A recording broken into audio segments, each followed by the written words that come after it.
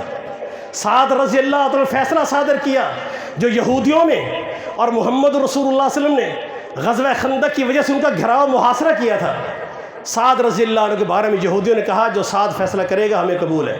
فرمایا سعد فیصلہ جاری کرو، ہم بھی تیرے فیصلے کی پاسداری کریں گے۔ سعد صحیح بخاری کی روایت ہے، سعد رضی اللہ عنہ نے فیصلہ کیا، اللہ کے نبی نے فرمایا سعد نے وہی فیصلہ کیا ہے جو ساتوں آسمان سے اوپر عرش معلیٰ پہ اللہ کا فیصلہ تھا۔ سیدہ زینب رضی اللہ عنہ فرماتی ہیں ازواج مطہرات سے کہ تمہارے نکاح ہوئے لیکن زمین پر ہوئے، زینب کو اللہ نے اعزاز دیا ہے کہ زینب کا نکاح عرش معلیٰ پہ ہوا ہے۔ سیدہ عائشہ رضی اللہ عنہ فرماتی ہیں مجھے قسم اس ذات کی جو ساتوں آسمانوں سے اوپر ہے، سیدنا عثمان کے قتل میں میرے بارے میں جو کچھ بیان کیا گیا ہے سارا جھوٹ پر مبنی ہے۔ اصحاب رسول کا یہ عقیدہ تھا، کسی ایک صحابی کا یہ عقیدہ نہیں، کوئی ایک حدیث ایسی نہیں کہ اللہ ہر جگہ ہے، لیکن ذہن بن جاتے ہیں، بندے اسی پہ تگ و دو کرتے ہیں۔ آئیے رسول اللہ صلی اللہ علیہ وسلم نے ہمیں جو تعلیم دی ہے میرے بھائیوں، ایمان اور اسلام کو بچانا ہے، اسلام پر موت آنی ہے، اپنا فکر جدید میں نہیں جانا، وہی جو فکر صحابہ کا تھا جو اس پہ قائم رہے گا وہی اللہ کی جنت میں جائے گا۔ بڑی پیاری بات میرے پیغمبر نے کی اور معاملے ختم کر دیا کہ گناہیوں کے دروازے کھلیں گے اور تم نے ہر معاملے میں مجھے اور میرے صحابہ کو سامنے رکھنا ہے۔ جو مسئلہ وہاں نہیں تھا وہ دین نہیں، جو فکر وہاں نہیں تھا وہ گمراہی ہے، جو ہدایت وہاں نہیں تھی وہ ہدایت نہیں، وہ جہنم کا راستہ ہے۔ اس لیے میری اللہ سے دعا ہے اللہ ہمیں اسلام پر قائم رکھے، تقوی پر قائم رکھے۔ سادہ طریقہ دے دیا ہے، آپ کو کتاب اللہ کے علم زیادہ نہ ہو، آپ کو رسول اللہ صلی اللہ علیہ وسلم کی احادیث کے علم زیادہ نہ ہو، لیکن جو شخص آپ کو فکر جدید کا لباس پہنانا چاہتا ہے اسے پوچھئے تیری فکر پیغمبر کے صحابہ میں تھی؟ تیرا عمل نبی کے صحابہ میں تھا؟ تیری فوتگی کے طور طریقے اللہ کے نبی کے صحابہ میں تھے؟ تیرا پیش کیا جانے والا عقیدہ نبی کے صحابہ میں تھا؟ اللہ کے نبی کی حدیث میں موجود ہے؟ نہیں تو اللہ کے قرآن کو مرضی کے، یہ بہت لمبی باتیں ہیں، جو بھی اٹھتا ہے وہ اللہ کے قرآن کی آیت کا معنی مرضی کا لیتا ہے، مرضی کا مفہوم پہناتا ہے، اور ہم سادہ لوگ سمجھتے ہیں ماشاءاللہ تو قرآن پڑھ رہا ہے۔ نہیں میرے بھائیوں، قرآن کی سمجھ پر، قرآن پر نہیں، میری باتوں پہ غور کرنا ہے۔ قرآن کا فہم جو شخص اخذ کرتا ہے اس کے فہم پہ قاضی ہے محمد کی حدیث صلی اللہ علیہ وسلم، وہ فیصلہ کرے گی کہ اس کا فہم سچا یا جھوٹا ہے۔ اللہ تعالیٰ سے دعا کرتے ہیں اللہ ہمیں دین متین پر قائم رکھے، اور ان بھائیوں کے لیے بھی جو پچھلی عید میں ہمارے ساتھ تھے اور آج نہیں ہیں، اور وہ ہمارے بیمار دوست، ان کے لیے بھی ہم دعائیں کرتے ہیں۔